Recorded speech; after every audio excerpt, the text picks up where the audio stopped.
ஹரே கிருஷ்ணா.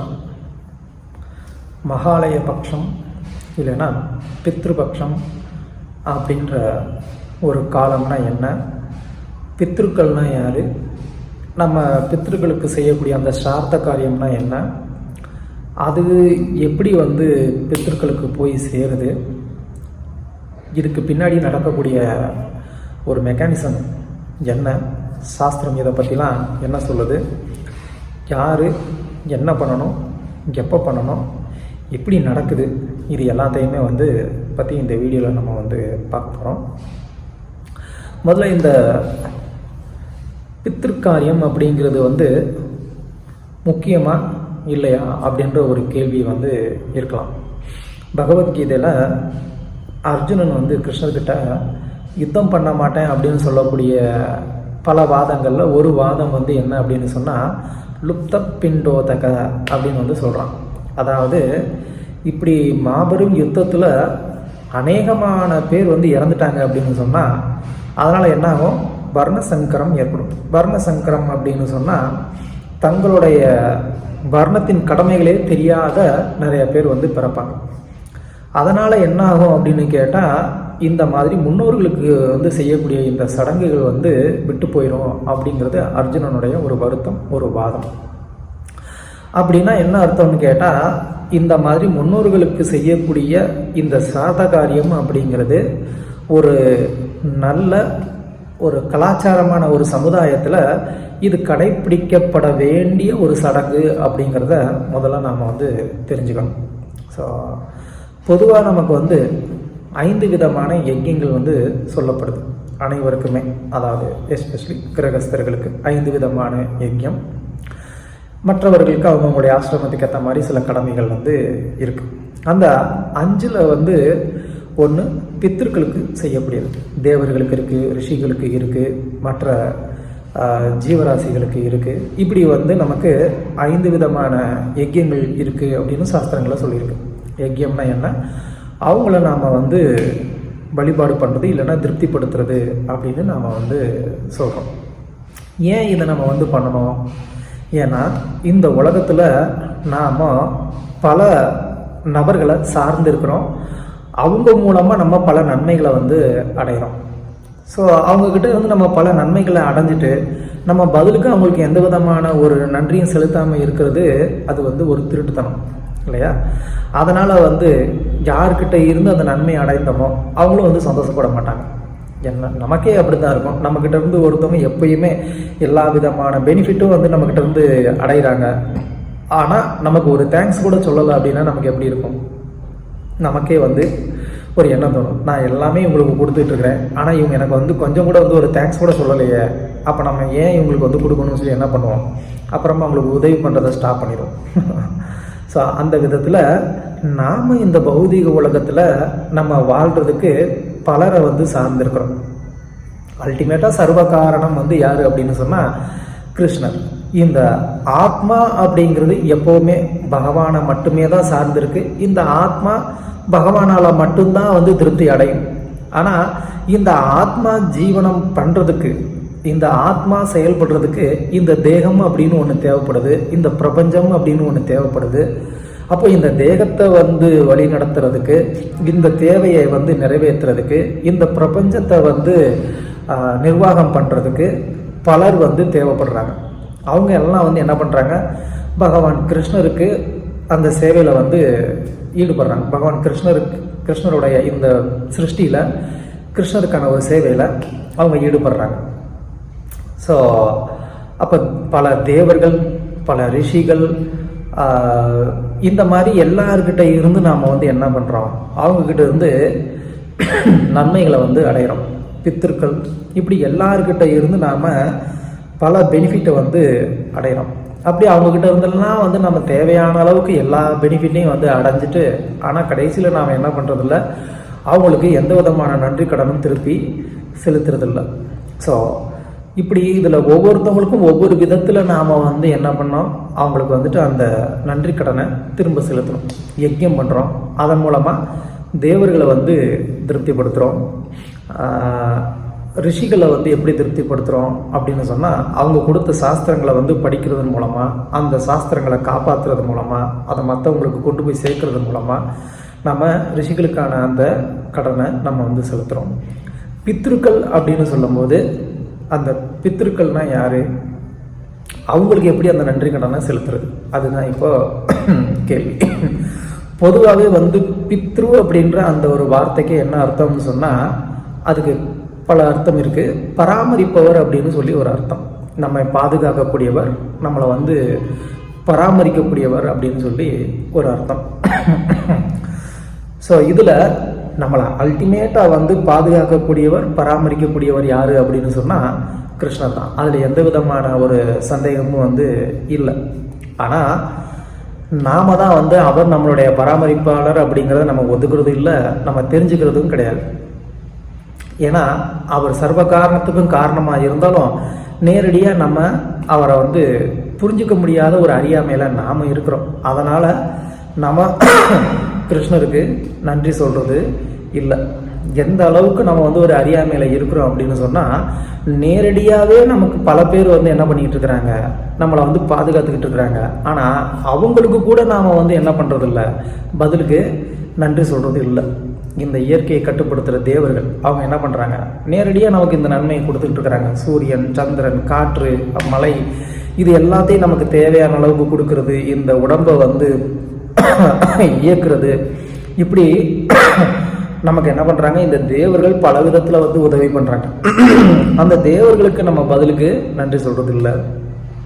அது மட்டும் இல்லாமல் பித்ருக்கள் அப்படின்னு வந்து எஸ்பெஷலி சொல்லும் போது அது நம்மளுடைய முன்னோர்கள் அப்படின்னு நம்ம வந்து சொல்லலாம்.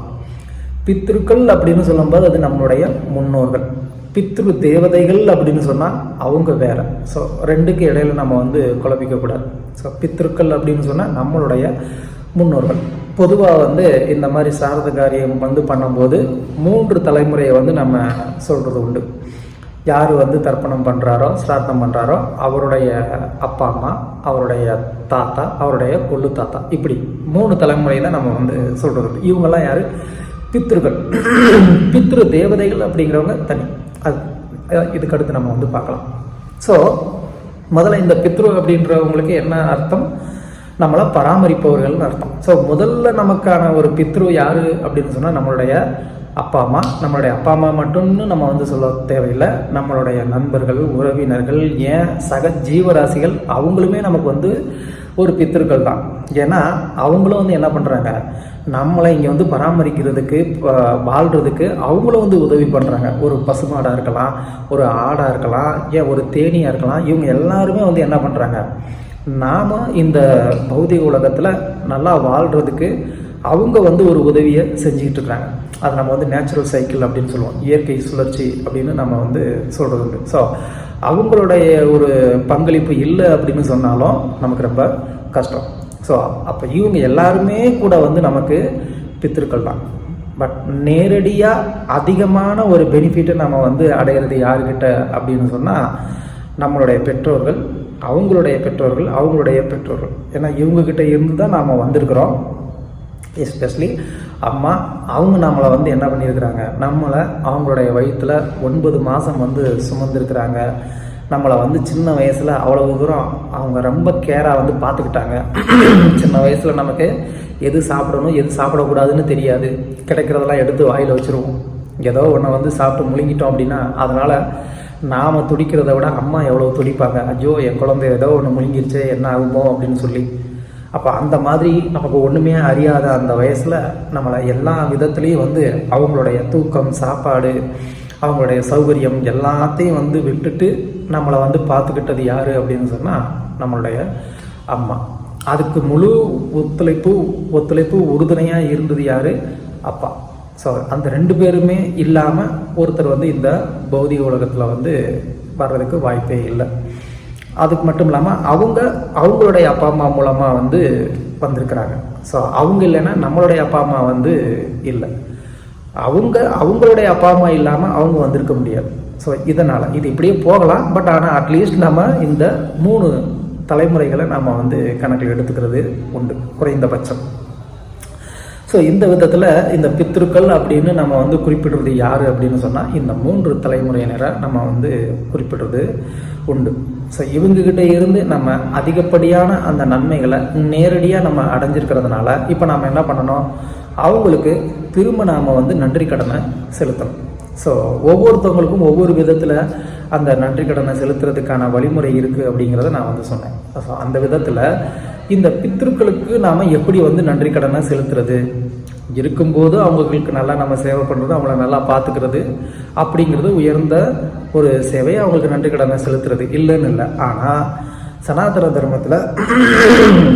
தர்மத்தில்னு மட்டும் இல்லை, பொதுவாகவே இந்த தேக அழிஞ்சதோட நம்மளுடைய வாழ்க்கை வந்து முடிஞ்சிருது கிடையாது. இதுக்கப்புறமாவும் ஒரு வாழ்க்கை இருக்குது. இந்த தேகத்தை விட்டுட்டு அவங்க என்ன பண்ணுறாங்க, இன்னொரு தேகத்துக்கு போயிடுறாங்க. ஸோ எதிர்பாராத விதமாக அவங்களுடைய ஏதோ ஒரு கர்மத்தினால அவங்க வேற ஏதாவது ஒரு பிராணிகளுடைய ஒரு தேகத்துக்குள்ளே போகக்கூடிய ஒரு சூழ்நிலை ஏற்பட்டாலோ, இல்லை வேற ஏதாவது ஒரு கஷ்டப்படக்கூடிய ஒரு தேகத்துக்குள்ளே போயிட்டாலோ, அப்போது அவங்கள அந்த மாதிரியான ஒரு நிலைமைக்கு போகாமல் காப்பாற்ற வேண்டியது நம்மளுடைய கடமை.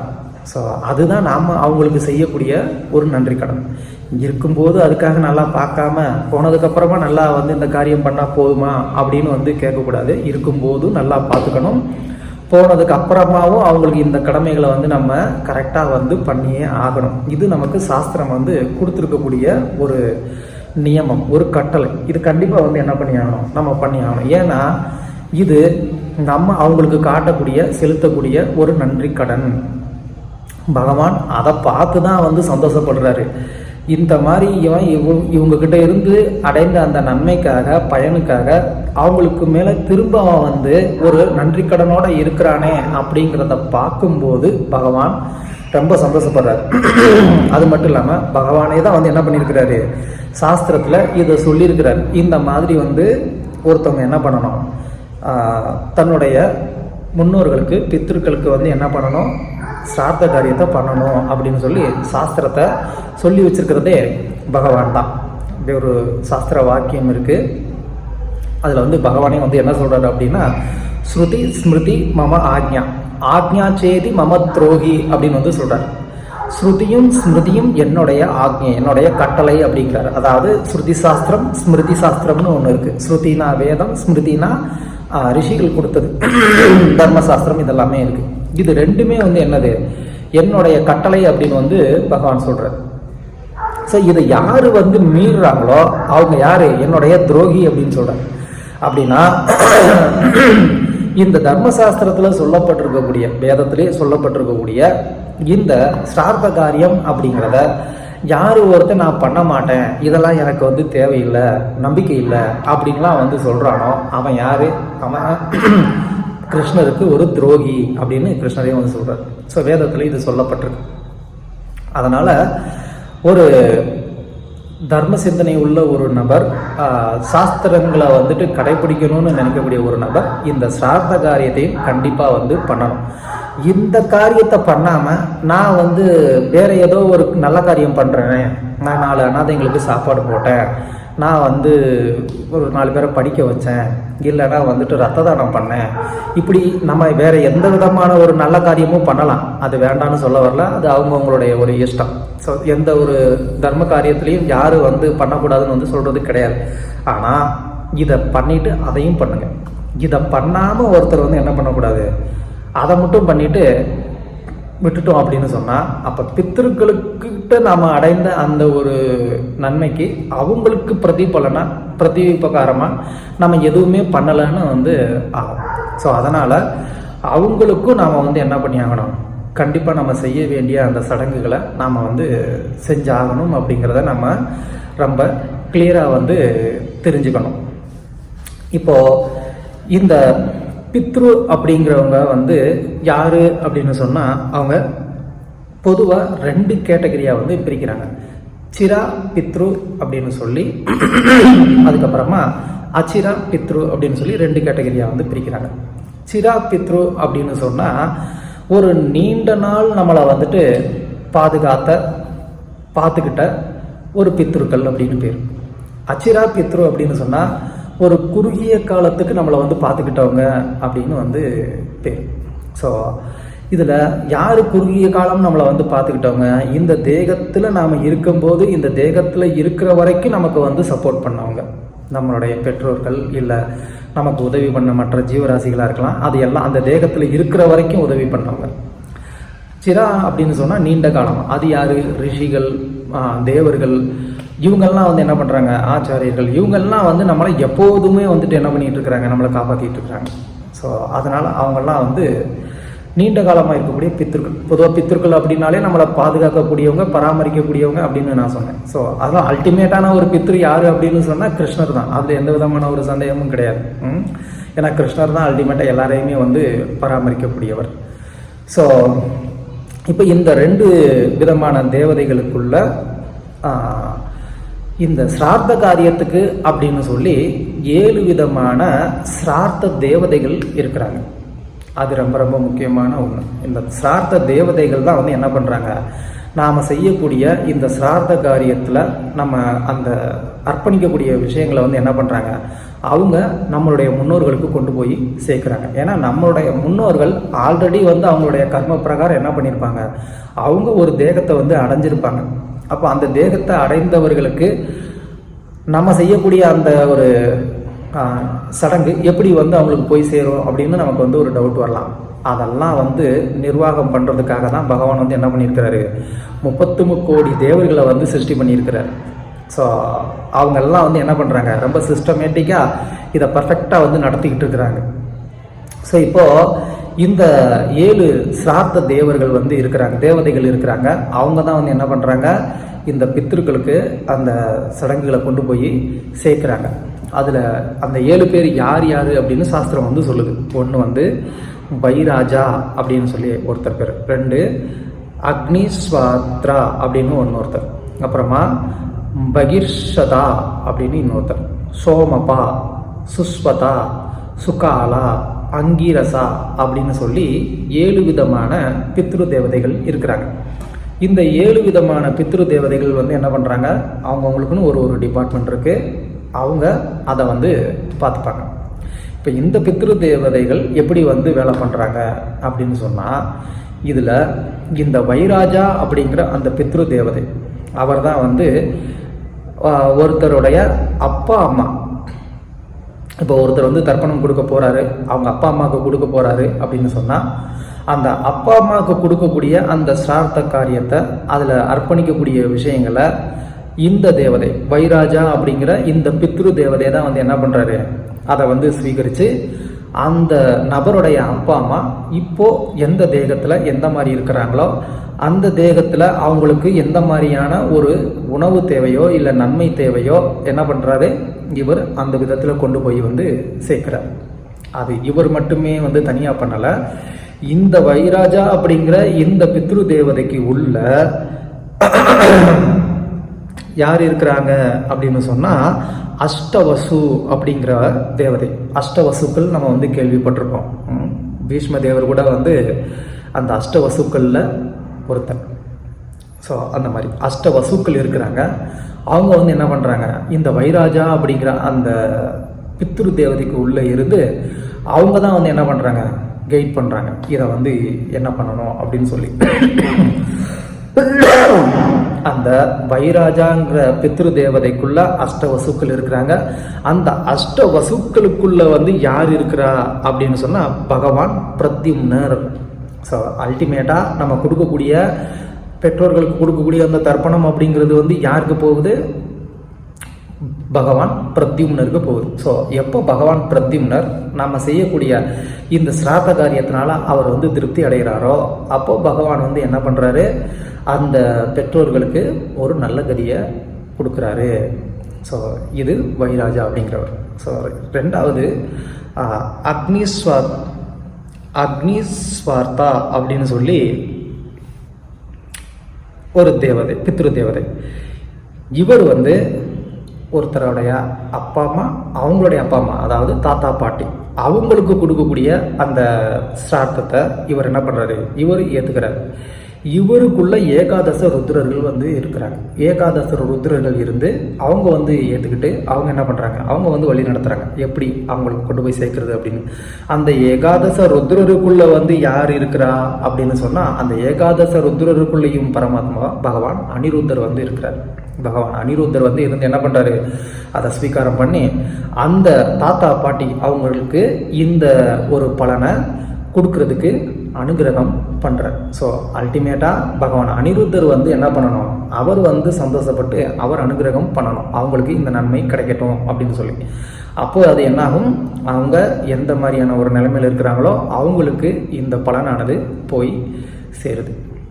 அதுக்கப்புறமா அவங்களுடைய அப்பா அம்மா, அதாவது கொள்ளு தாத்தா பாட்டி, அவங்களுக்கு வந்து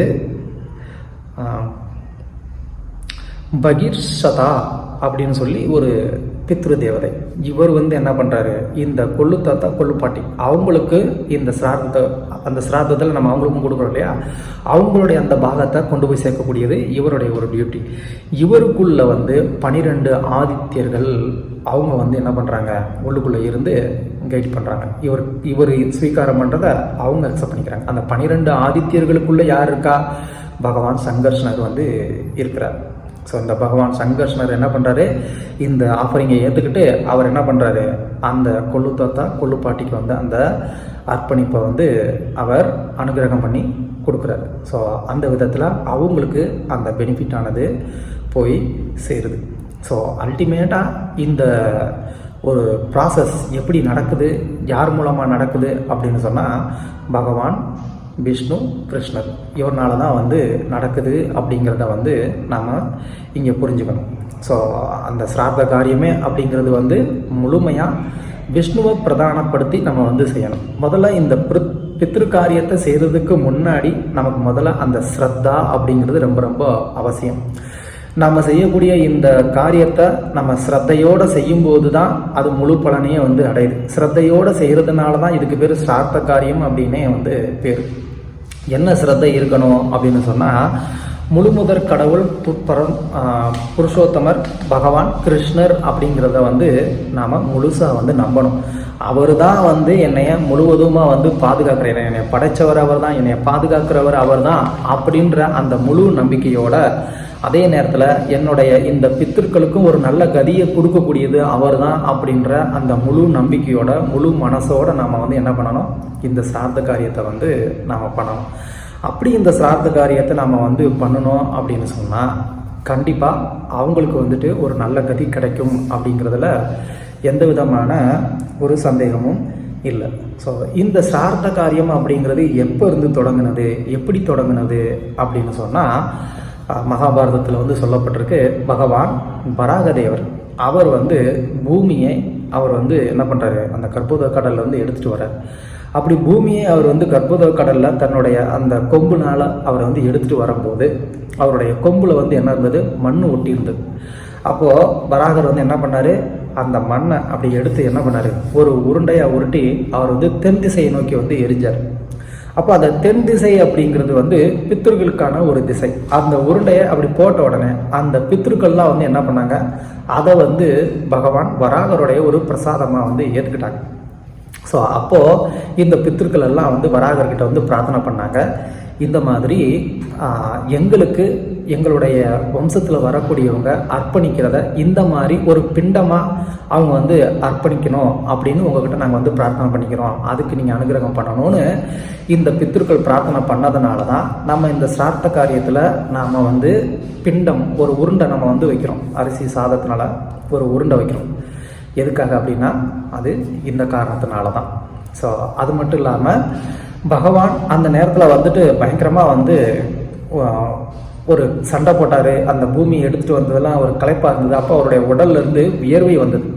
அந்த வியர்வை துளிகளில் இருந்து வந்தது தான் எள்ளு. ஸோ அதனால் அந்த பித்ரு தேவதைகள் வந்து என்ன சொன்னாங்க, இந்த எள்ளும் சேர்ந்து வந்து என்ன பண்ணணும், ஒருத்தர் எங்களுக்கு அர்ப்பணிக்கணும் அப்படின்னு சொல்லி அவங்க வந்து பிரார்த்தனை பண்ணிக்கிட்டாங்க. அது மட்டும் இல்லாமல் பகவான் வராகருடைய தேகத்தில் இருக்கக்கூடிய அந்த ரோமம், அந்த ரோமத்தில் இருந்து, அந்த ரோமம் விழுந்த இடத்துல இருந்து தான் என்னாச்சு, இந்த தர்பை புல்லானது வந்துச்சு.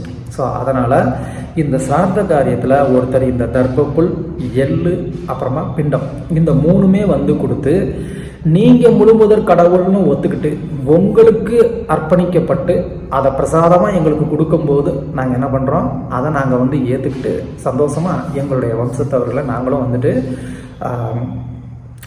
நாங்களும் அவங்களுக்கு ஆசீர்வாதம் பண்ணுறோம் அப்படின்னு சொல்லி இந்த பித்திருக்கள் வந்து சொன்னாங்க அப்படின்னு சொல்லி மகாபாரதத்தில் வந்து சொல்லப்படுது. ஸோ இந்த விதத்தில் இந்த சிரார்த்த காரியத்தோட வராகருக்கு ஒரு நெருங்கிய தொடர்பு இருக்குது.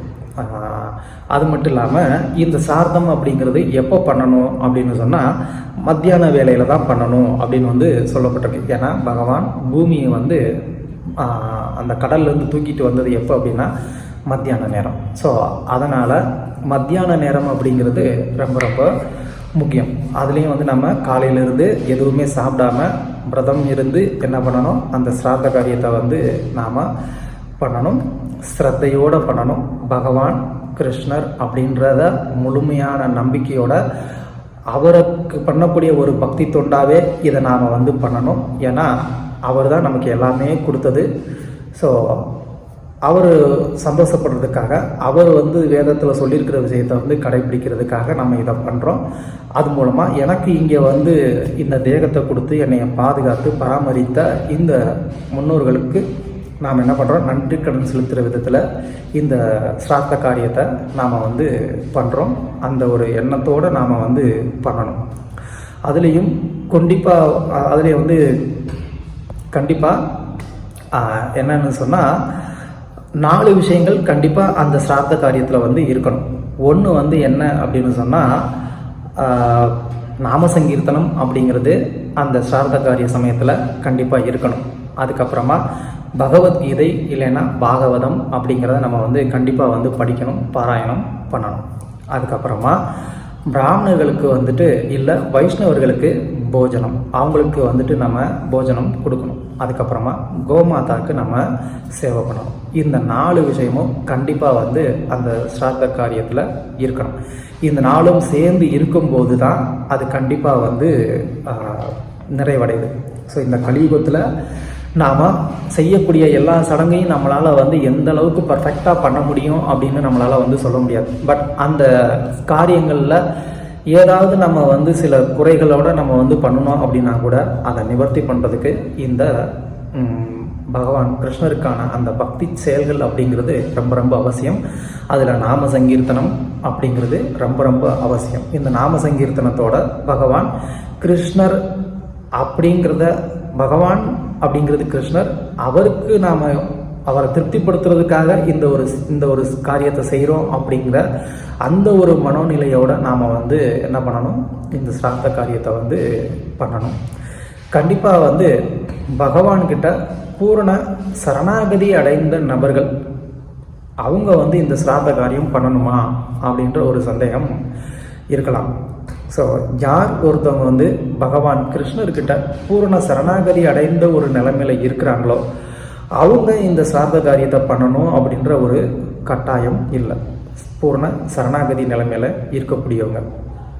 ஏன்னா யார் ஒருத்தவங்க பகவான்கிட்ட பூர்ண சரணாகதி அடைந்த நிலையில் இருக்கிறாங்களோ அவங்கள வந்து பார்த்துக்க வேண்டிய பொறுப்பு பகவானோடது.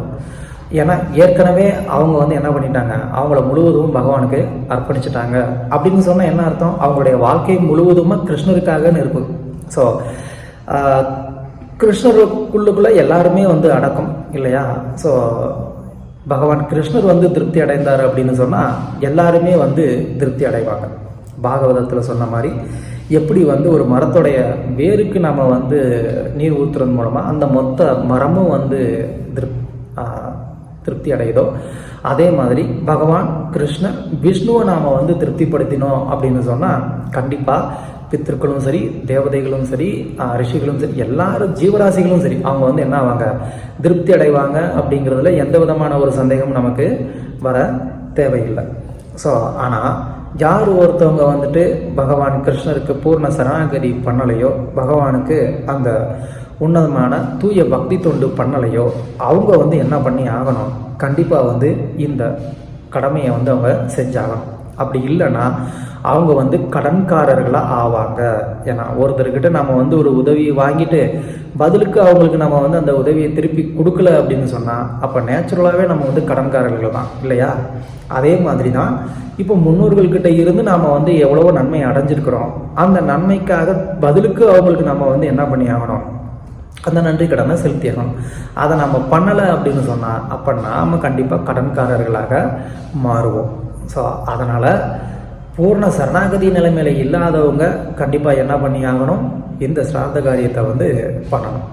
ஆனால் யார் பகவான் கிருஷ்ணர்கிட்ட பூர்ண சரணாகதி அடைந்து அவங்க கிருஷ்ணருக்காக தங்களுடைய வாழ்க்கையை அர்ப்பணித்து அந்த தூய பக்தி தொண்டில் வந்து ஈடுபட்டிருக்கிறாங்களோ அவங்க இது போன்ற சடங்குகளில் ஈடுபடணுன்ற ஒரு அவசியம் இல்லை. அவங்க கண்டிப்பாக பகவானுடைய ஹரிநாம ஜபத்தில் ஈடுபட்டு அவங்க பகவானுடைய சேவையில் இருந்தாலே வந்து கண்டிப்பாக அவங்களுடைய முன்னோர்கள் எல்லாருமே வந்து சந்தோஷமும் அடைவாங்க. அவங்களுடைய கீழான நிலையிலிருந்து அவங்க முக்தியும் அடைவாங்க அப்படிங்கிறதுல எந்த விதமான ஒரு சந்தேகமும் இல்லை. ஸோ அதனால் இதை புரிஞ்சுக்கிட்டு பக்தர்கள் அதுக்கேற்ற மாதிரி வந்து நடந்துக்கணும். ஹரே கிருஷ்ணா.